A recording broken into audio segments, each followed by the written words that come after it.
segundo dados da ONU, a temperatura no planeta pode subir pelo menos 2 graus nas próximas décadas.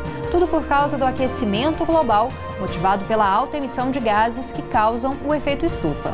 Mas será que estamos preparados para enfrentar esse aquecimento? E o que pode ser feito para mudar essa situação?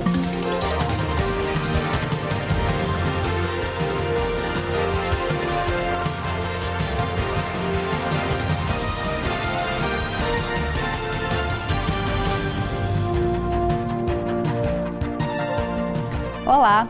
Hoje nós vamos tratar de meio ambiente no Conexões. Vamos falar de aquecimento global, aumento da temperatura e também sobre outras questões relacionadas. E as nossas convidadas para falar sobre isso são Elizabeth Ferreira, que é chefe do Instituto Nacional de Meteorologia, Goiás e Tocantins. Olá, Elizabeth, muito obrigada pela presença. Olá, Camila. Estamos aqui para falar mais uma vez aí do clima, né? E também vamos conversar com a professora do Instituto de Estudos Socioambientais da UFG, Gislaine Cristina Luiz. Olá, professora, muito obrigada pela presença. Olá, Camila. Eu é que agradeço a oportunidade de estar aqui para conversar com vocês. Bom, para começar, acho que todo mundo notou que esse ano as temperaturas foram mais elevadas, recordes de temperatura, principalmente aqui em Goiás, na região centro-oeste. Isso já era comum desde o ano passado, que as temperaturas também estavam um pouco mais elevadas. Professora, o que tem causado esse aumento da temperatura e isso deve ser uma constante também nos próximos anos? Olha, o aumento da temperatura em Goiânia, estudos têm demonstrado que gradativamente está havendo esse aumento. O fato desse ano ter tido um recorde aí de altas temperaturas, nós vamos conversar depois com a Elizabeth, ela vai estar colocando sobre os efeitos, né, que extrapolam o nosso território, né, que extrapolam Goiânia, que está em altitudes mais elevadas. Mas a gente pode ir já colocando que o fato da estrutura urbana de Goiânia, ela se deu, né, a cidade de Goiânia cresceu sem levar em consideração o tipo climático da região. Nós temos sazonalmente 2 períodos muito bem definidos e um desses períodos é marcado por elevadas temperaturas e baixa umidade relativa do ar. Então, a forma como a cidade vem se assentando, né, o desmatamento associado com a impermeabilização, o crescimento verticalizado da cidade, o aumento gradativo aí de circulação de veículos automotores, tudo isso, né, é um input para que a atmosfera absorva e devolva isso para baixa superfície na forma de temperaturas mais elevadas. Então, é natural que à medida que a cidade vá crescendo, vá se desenvolvendo, mas que ela não leve em consideração as questões climáticas da região, então, naturalmente, nós vamos ter esse embate, né? Em determinados períodos, as temperaturas chegando a níveis bastante elevados. Elizabeth, isso também tem relação com um fenômeno que é mundial, não só aqui de Goiânia ou do Centro-Oeste ou até mesmo do Brasil. Exato. Então, o que a gente vem observando através dos dados do IMET, que ele está registrando já desde 1937 aqui na cidade de Goiânia, essas condições ela vem mudando muito a partir da década de 90 para cá. Então, se a gente vai acompanhando esses dados, a gente observa aí tudo o que a professora Gislaine colocou, né, em relação ao crescimento da cidade, né, e também não só Goiânia, mas também o município, né, os municípios também foram crescendo, Goiás foi expandindo na agricultura, né, o agronegócio é o forte aqui em Goiás. Então, a gente observa essa elevação a partir da década de 90.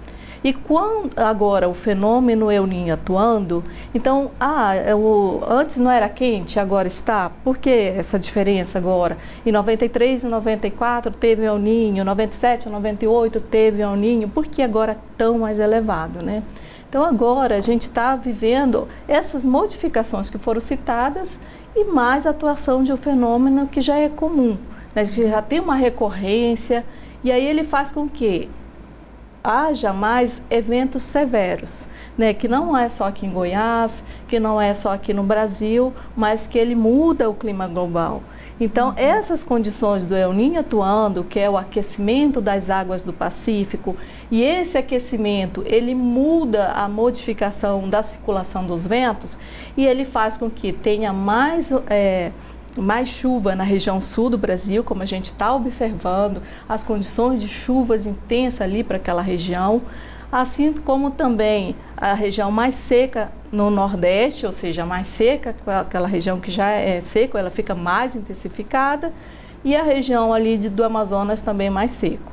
Então, essas condições que configuram, né, na atuação do El Niño, e mais já essas modificações, fez com que essas temperaturas esse ano fosse recorde de todos os registros que nós tivemos, e não só aqui em Goiás, mas também em outras localidades, outras regiões, a região sudeste, a região mais ao norte, e aqui em Goiânia a gente viu essa modificação, e também nas regiões, ou seja, todas as nossas estações no estado tiveram recorde de temperatura, né? Então a gente observa que isso aí não temos um retorno, né? Retorno em termos de será que vai melhorar? A gente precisa sim observar, né? E também fazer algo para que haja essa mudança.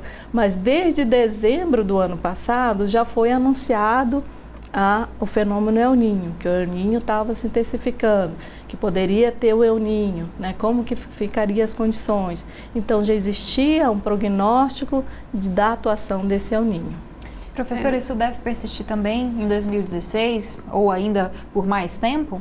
Pelo menos até março de 2016, né, Elizabeth? Está bem claro que o fenômeno irá atuar, né? Ele estará atuando.